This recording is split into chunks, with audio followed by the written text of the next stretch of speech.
तो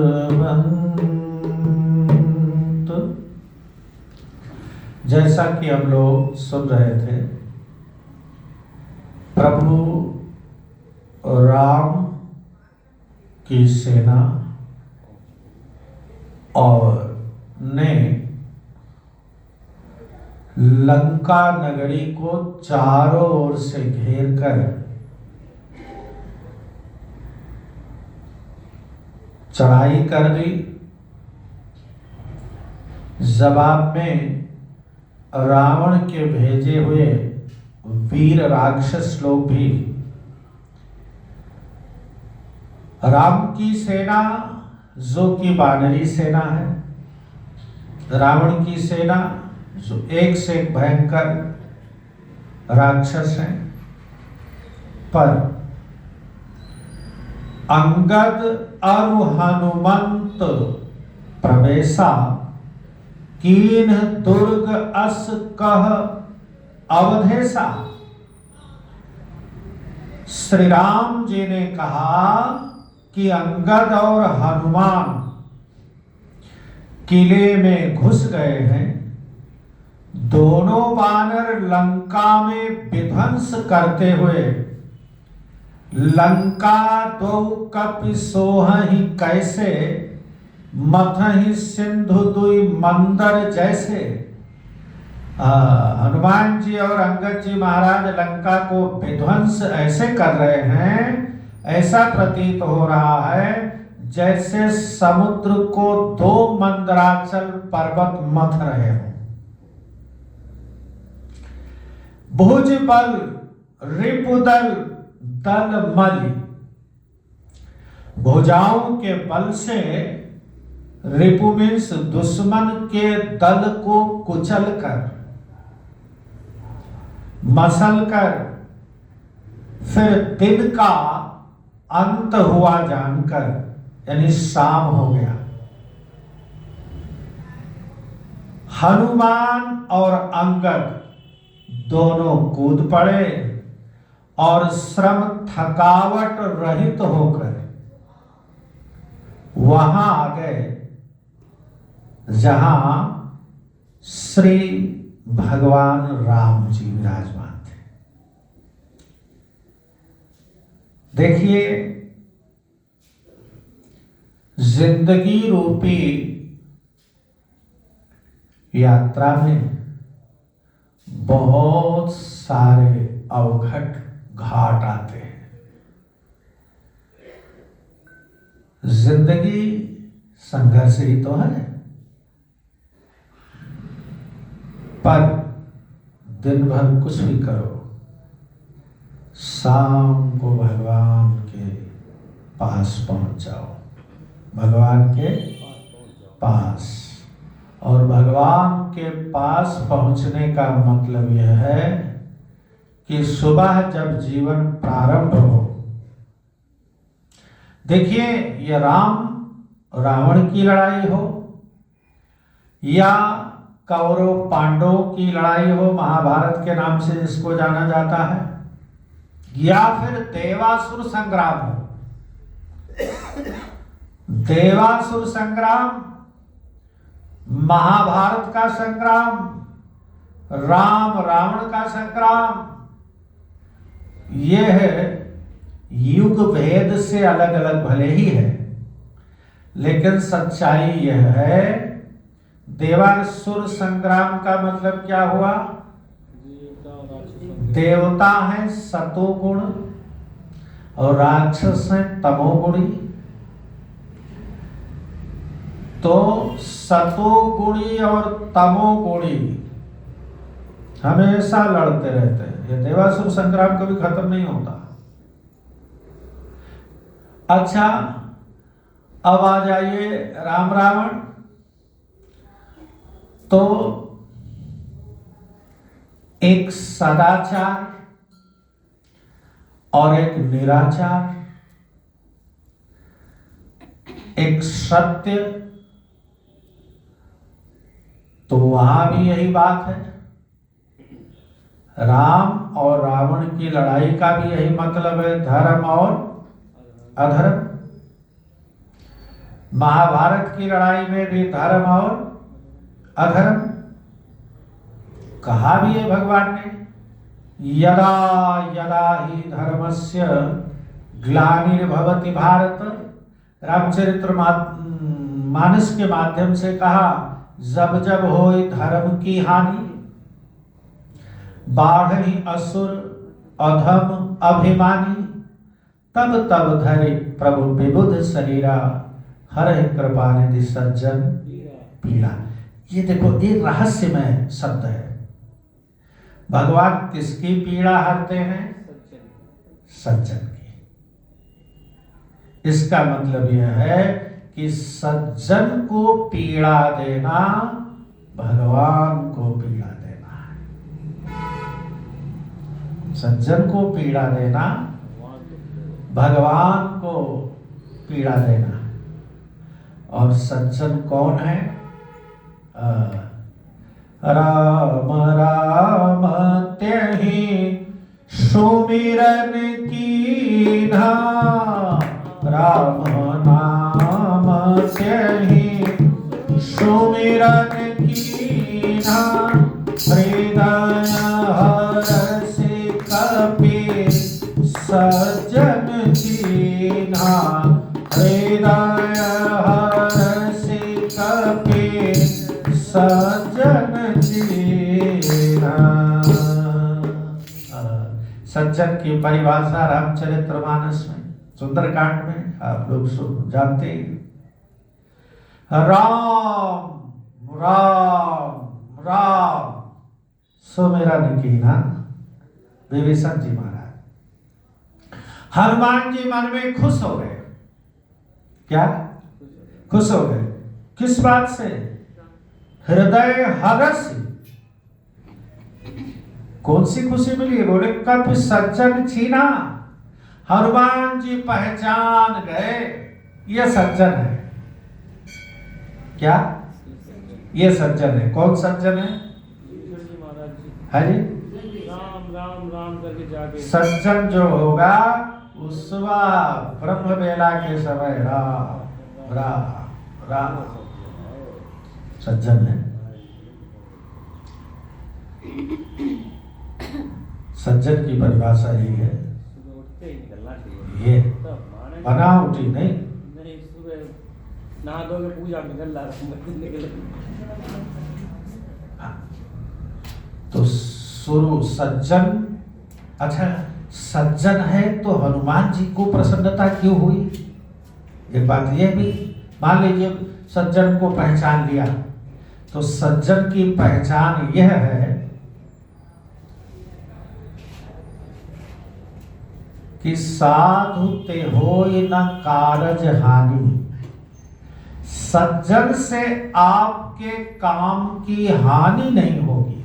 अगर लाभ नहीं होगा तो हानि नहीं होगी, ये निश्चित है। इसलिए हनुमान जी खुश हो गए कि ये सज्जन है, इससे यही सन हठ करियो पहचानी, साधु ते होय न कारज हानि।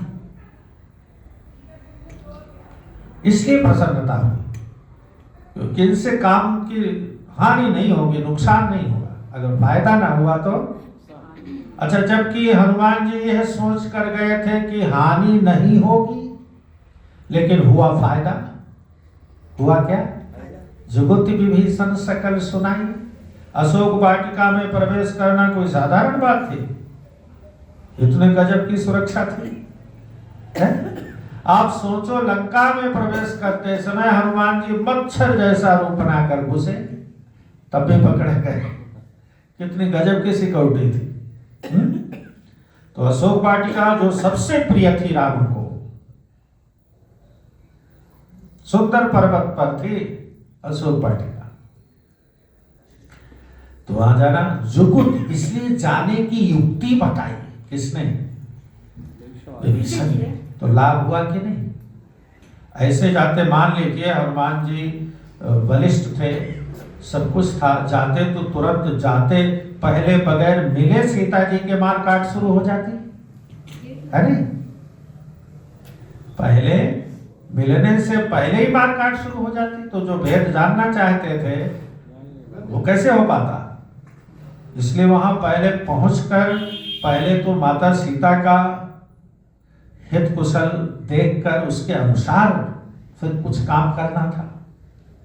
तो साधुते हो न कारज हानि, सज्जनों की पहचान यह है कि भैया पहली बात तो उनका जीवन राम पर आधारित है, भगवत नाम पर आधारित है। दूसरी बात ये कि उनसे किसी के काम की हानि नहीं हो सकती, होगा तो फायदा ही होगा, नुकसान होने का कोई मतलब नहीं। इसलिए सज्जनों की पीड़ा, जब सज्जन पीड़ित होने लगते हैं तब भगवान से देखा नहीं जाता और भगवान आ जाते हैं उनकी पीड़ा को हरने के लिए। तो सज्जन सतोगुणी और दुर्जन तमोगुणी। तो सत्य पर आधारित सज्जन है नहीं, तो भगवान सत्य रूप परमात्मा है, सत्यम परम धीमहि। सत्य का आचरण करना भगवान को प्रसन्न करना है। तो ये तो धर्म और अधर्म की लड़ाई है। अब देखिए हमारे शरीर रूपी लंका नगरी में एक चीज और समझिए, विभीषण सज्जन है पर कहां रहता है? लंका में। रावण दुर्जन है पर कहां रहता है? इसका मतलब यह है कि रहते दोनों एक जगह हैं, रहते एक ही नगरी में हैं और पहचान अलग अलग है, पहचान अलग अलग है। अब विचार यही करना। इसी तरह संतों ने बताया कि ये शरीर ही लंका नगरी है। क्या? शरीर ही। और इस शरीर में ही अहंकार जो है, मोह जो है वो रावण है, अहंकार जो है वो कुंभकर्ण है, काम वासना बढ़ी हुई मेघनाद है, और इन सब के बीच में ही रहता है जीव रूपी विभीषण। जीव रूपी विभीषण। तो देखो दुर्गुण और सत्य गुण, धर्म और अधर्म हमारे मन मस्तिष्क में ही रहता है निरंतर। तो कभी सतोगुण, देखो कभी देवता लोग विजय को प्राप्त करते हैं, सतोगुण जीत गया तो हमसे नेक काम होने लगते हैं, हमसे, है नहीं, भजन कथा कीर्तन है नहीं, धर्म आदि। और जब तमोगुण जीतता है तो फिर तो हमारे मन में यही आता है कि रोज रोज वही बातें क्या सुनना है।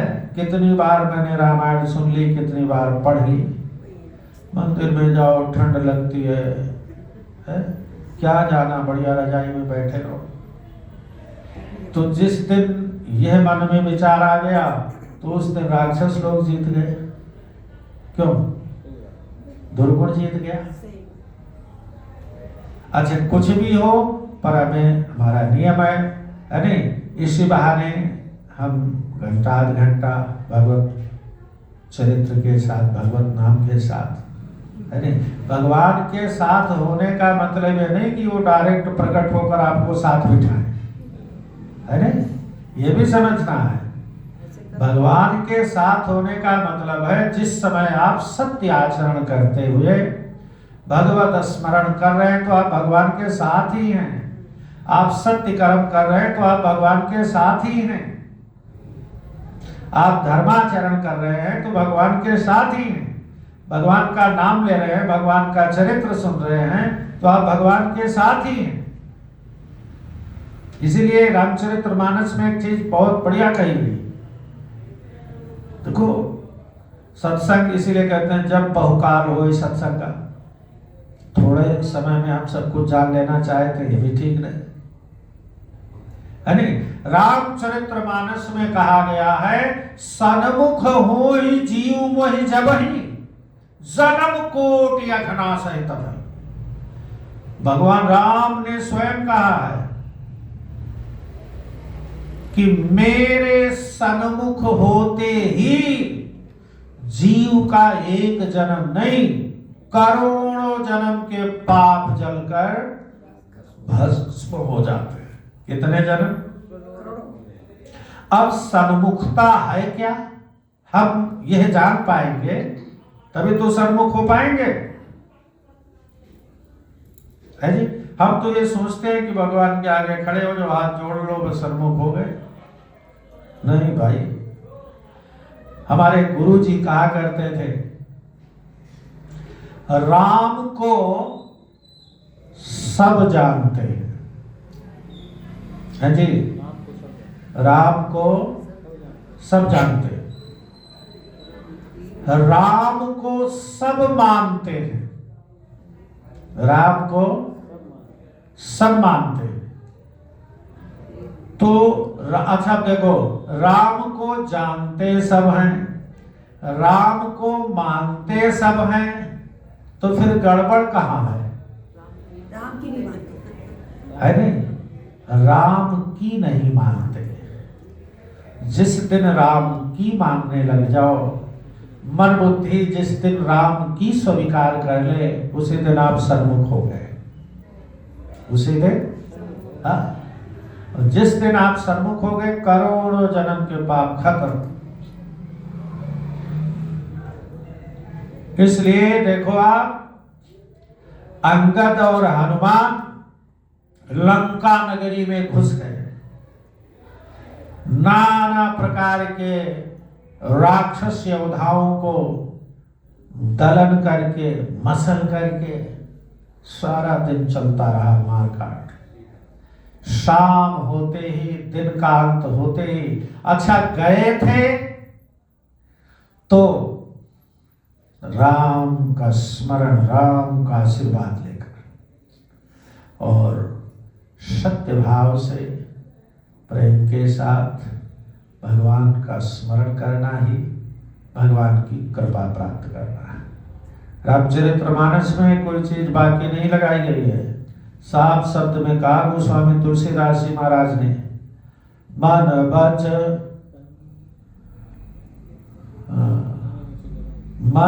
बच कर्म छाड़ी चतुराई, भजत कृपा करी है रघुराई। तुरंत कृपा होती। तो भगवान का स्नेह पूर्वक स्मरण करना ही भगवत कृपा प्राप्त करना है। सुबह शुरू हुए राम के नाम से, जिंदगी दिन भर लड़ते रहे, शाम को फिर आ गए कहाँ? राम जी के पास। राम जी के पास से ही गए, राम जी के पास फिर। अच्छा आप ध्यान दीजिए, हम लोग सारा दिन काम करते हैं, शाम होते होते बिल्कुल थक जाते हैं, है नहीं? अब थक गए तो हम लोग नींद के पास आ जाते हैं, आराम के पास, है नहीं? पर सच देखो, यहाँ प्रभु पद कमल शीस पिन्हनाए, अंगद और हनुमान जी आकर प्रभु के चरण कमल में सिर नवाए। देखी सुभट रघुपति मन भाए, उत्तम योद्धाओं को देखकर श्री रघुनाथ जी मन में बहुत प्रसन्न हुए और बोले, राम कृपा करी जुगल निहारे, भय विगत श्रम परम सुखारे, भय विगत श्रम परम सुखा। श्री राम जी महाराज ने कृपा करके युगल यानी दोनों को निहारा। निहारने का मतलब देखा। श्री राम जी ने कृपा करके देखा दोनों को, जिससे वह श्रम रहित हो गए, बिल्कुल ताजा। और जब श्रम रहित हो गए तो बोले परम सुखी हो गए। क्या हो गए? परम सुखी। श्रम रहित होना परम सुखी होना।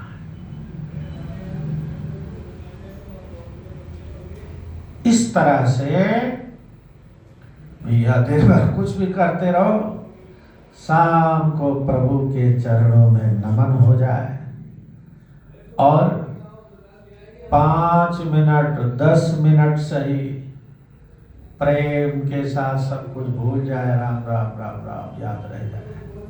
देखो सुबह शाम का ऐसा रूटीन बन जाए, क्या आनंद आता है अपने आप। आनंद की अनुभूति। गए जानी अंगद हनुमाना, फिरे भालू मरकट भट नाना। अंगद और हनुमान को गए हुए जानकर सभी भालू और बानर वीर लौट पड़े जो लंका को घेर रखा था। अच्छा, जात उधान प्रदोष बल पाई, और धाये कर 10 शीस दुहाई। इसलिए कहते हैं संध्या के समय सोना नहीं चाहिए, संध्या के समय खाना नहीं चाहिए, संध्या के समय मैथुन आदि कर्म नहीं करना चाहिए। संध्या के समय बहुत सारे ऐसे काम हैं जो नहीं करना चाहिए, तो करना क्या चाहिए? संध्या समय भगवान का स्मरण करना चाहिए, किसी बहाने भगवान का पूजन करना चाहिए, भगवान के साथ होना चाहिए। क्यों? संध्या समय, यहां देखो, संध्या जात उधान प्रदोष बल पाई। प्रदोष यानी दिन और रात, जब दिन और रात के बीच का जो समय होता है वो प्रदोष होता है। तो प्रदोष का बल पाकर, यानी उस समय राक्षसों का समय होता है, उस समय भूत गणों का समय होता है, उस समय बेतालों का समय होता है। इसीलिए गजब की सनातन धर्म की परिपाटी है। भूत होते हैं महाराज जी? हाँ जी, एक योनि होती है और क्या। शिव पुराण में आपने सुना नहीं? शिव जी ने, भागवत में भी है, शिव जी ने, श्री शिव जी को सृष्टि करने के लिए कहा गया तो अनेक भूत प्रेत पैदा कर दिए। ब्रह्मा जी ने कहा भैया तुम तो राम राम कहो बैठ के, तुमसे हमें सृष्टि नहीं करवानी। हाँ, भूत योनि एक योनि है, और जिनकी अकाल मृत्यु होती है या ऐसा कुछ अशुभ कर्म करके मृत्यु को प्राप्त होते हैं, वैसे भूत होते हैं। अच्छा, अब भूत जो हैं, गजब की बात है, भूत ना तो पृथ्वी पर पांव रखने पाते हैं और ना ऊपर कहीं रहने पाते हैं, वो हवा में ही चलते रहते हैं, हवा में ही भूत होते हैं। एक योनि है 84 लाख योनि में एक भूत योनि भी है। हाँ, तो कई लोगों में घुस जाते हैं, बोलते हैं भूत। तो हाँ, तभी उनको कुछ खाने पीने को मिलता है, वैसे बेचारे वो भूखे रहते हैं। जैसे जल पे वरुण देवता का पहरा है, अब वरुण देवता के समकक्ष जा नहीं सकते। फल पे वनस्पतियों के राजा चंद्रमा, जल में वरुण, अन्न में अन्नपूर्णा। तो जलाशय बहुत है लेकिन वो पी नहीं सकते, फलाशय बहुत है पर फल खा नहीं सकते। दुनिया में नाना प्रकार के अन्न भोजन है, वो नहीं खा सकते। इसीलिए कहते नीचे गिर गया हो या जूठा हो गया हो उसको दोबारा नहीं खाना चाहिए, उस पर उन्हीं का अधिकार हो जाता है जी। हाँ, इसीलिए सब जो वही कह रहा हूं कि हमारे सनातन संस्कृति का क्या गजब गजब के नियम है। इसीलिए हमारे सनातन संस्कृति में देखो, सुबह जब दिन और रात के बीच का जो समय होता है उसमें भगवान की मंगला आरती होती है। हम भगवान के साथ होते हैं, घूमते रहे भूत प्रेत, है नहीं। शाम को जब दिन रात का बीच का समय प्रदोष का है तो भगवान की मंगल आरती समय बना दिया वेदों ने, है जी। ये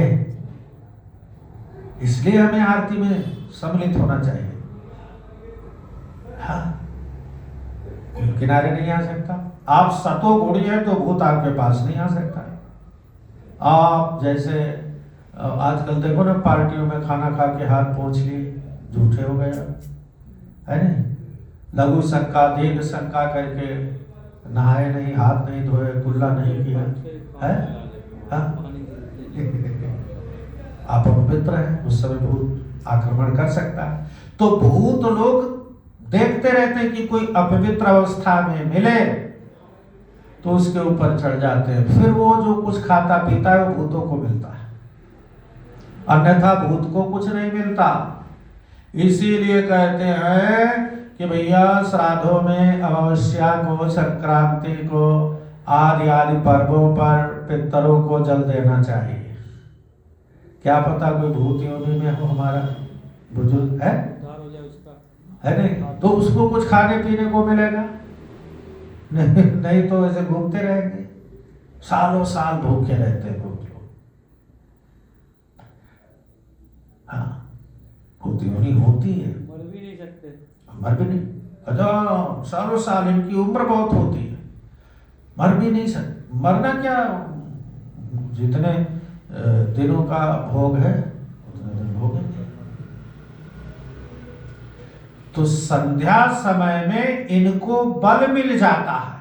प्रदोष काल में राक्षसों को, भूतों को, क्योंकि उनका समय है, तो कहते नहीं, जिस कोई आदमी बहुत कर रहा हो तो कहते अरे अभी इनका समय है नहीं, कोई बात नहीं, जब हमारा समय आएगा तब हम देखेंगे। तो उनका समय होता है। अब हनुमान और अंगद चले आए, वानर लोग लौटने लगे, प्रदोष काल था ही। जातुधान प्रदोष बल पाई, अब राक्षसों का समय आ गया, बल मिल गया। धाये करितस शीस दुहाई, दुहाई राजा रावण की है, लगाते हुए दौड़े वानरों को, जाते हुए वानरों को। क्यों? क्योंकि उनके अंदर नीति नियम तो है नहीं तो युद्ध जब अंत हो गया, ये लोग वापस लौटने लगे तो उनको वार करना ही नहीं चाहिए। पर राक्षस लोग क्या धर्म है? अगर वो इतना समझते ही तो काहे को लड़ाई होती। दुर्योधन से भगवान कृष्ण ने कहा भैया तू सब रख ले, सिर्फ 5 गांव दे दे ना, बगैर युद्ध के सूर्य के बराबर नहीं देंगे, है। अगर उसको इतनी समझ होती 5 गांव ही देता तो महाभारत क्यों होता, जिंदा रहता, सब मस्त रहता, है जी।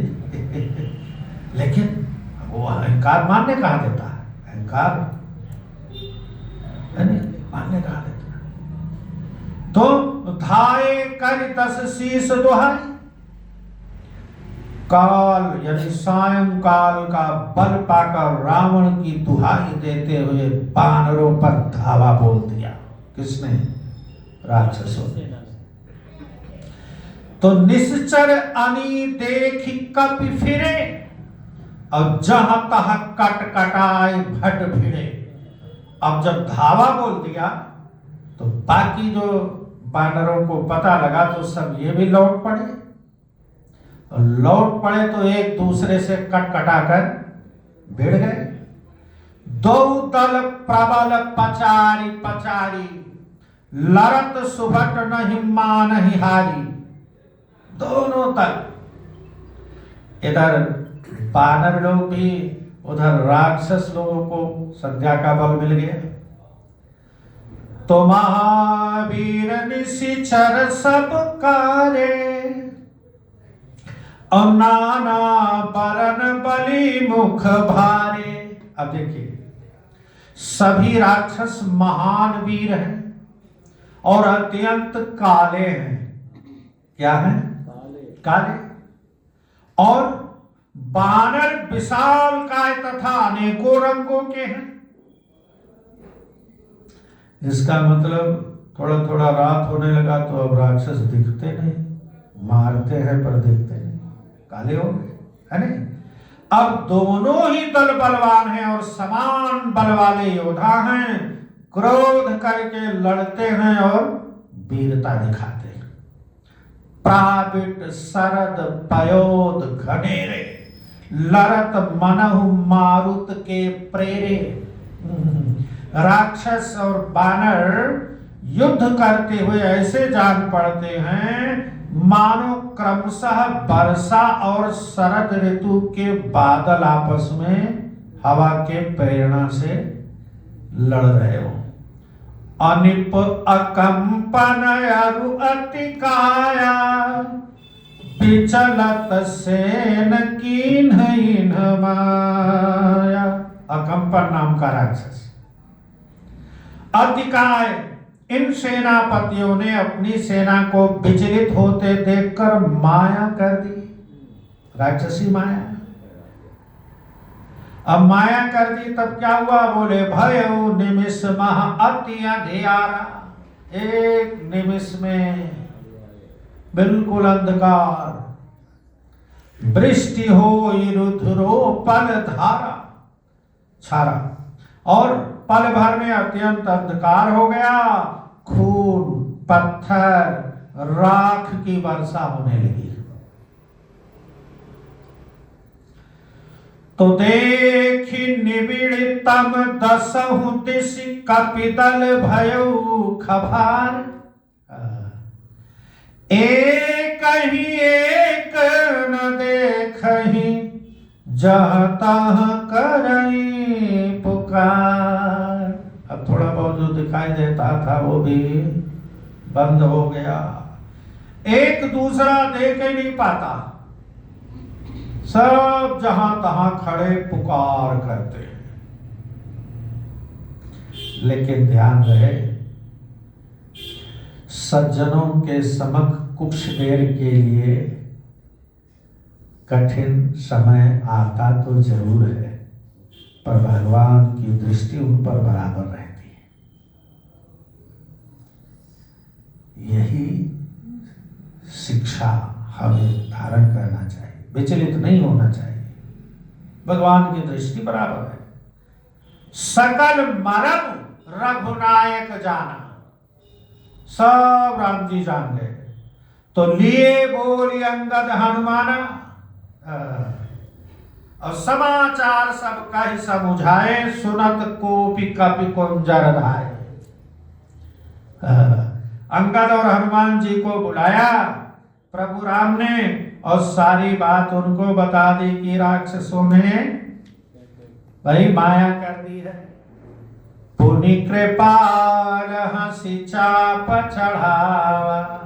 हनुमान और अंगद को भेजा और हंसी चाप चढ़ावा।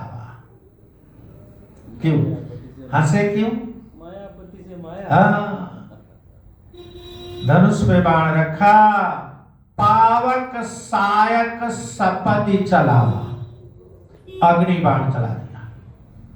तो भयउ प्रकाश कतहु तम नाही, तुरंत प्रकाश फैल गया, कहीं कोई अंधेरा नहीं। और ज्ञान उदय जिम संशय जाए। क्या गजब का उदाहरण है। ज्ञान उदय जिम संशय जाहि। ज्ञान के उदय होने पर जैसे संशय चला जाता है। ये हम आपके मन में किंतु परंतु जब ही तक रहता है जब तक ज्ञान नहीं है, और ज्ञान हो गया तो किंतु परंतु खत्म। फिर तो एक ही बात याद रहेगी क्या, मेरा आपकी कृपा से सब काम हो है नहीं, करते हो तुम कन्हैया मेरा नाम हो रहा है। फिर कोई किंतु परंतु। अच्छा, दूसरी बात, भक्त जब भगवान के भरोसे हो जाता है तो देखो मन बुद्धि की समझ ही तो है, तो भक्त के ऊपर संकट आता है तो भी वो भगवान का धन्यवाद करता है और खुश होता है। भला क्यों क्यों खुश होता है?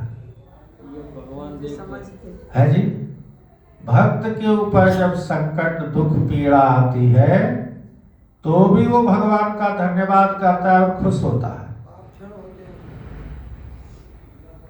क्यों?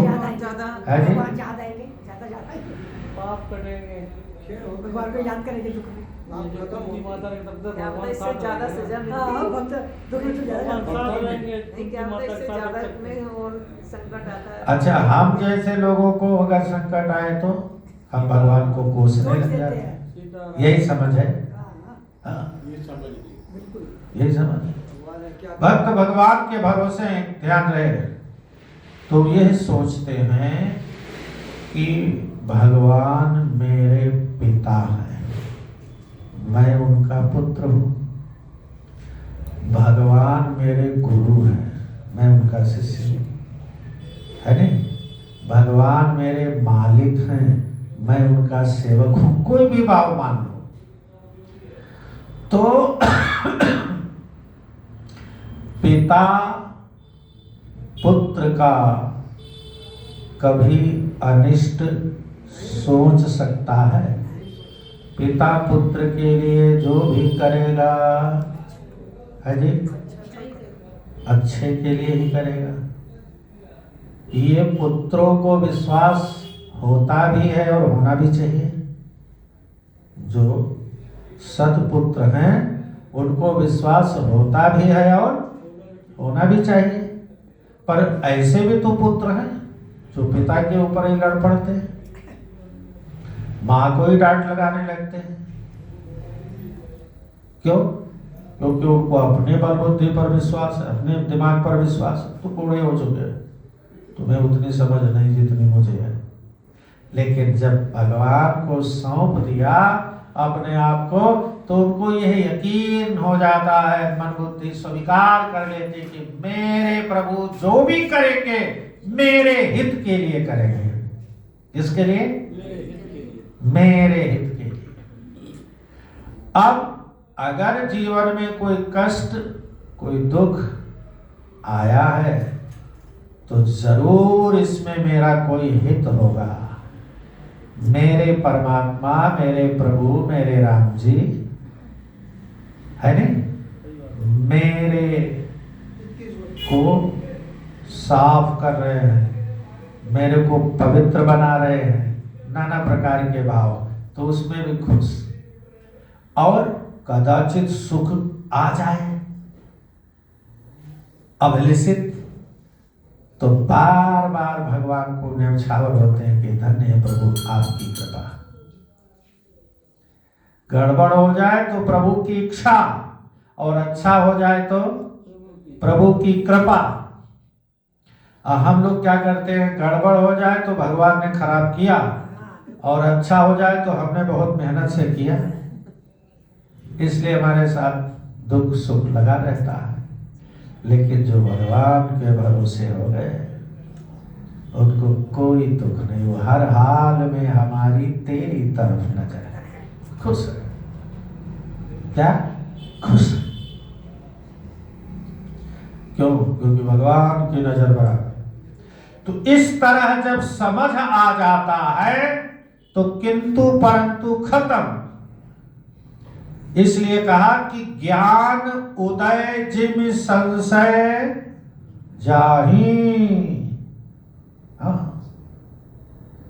ज्ञान के उदय होते ही जैसे संशय खत्म हो जाता है।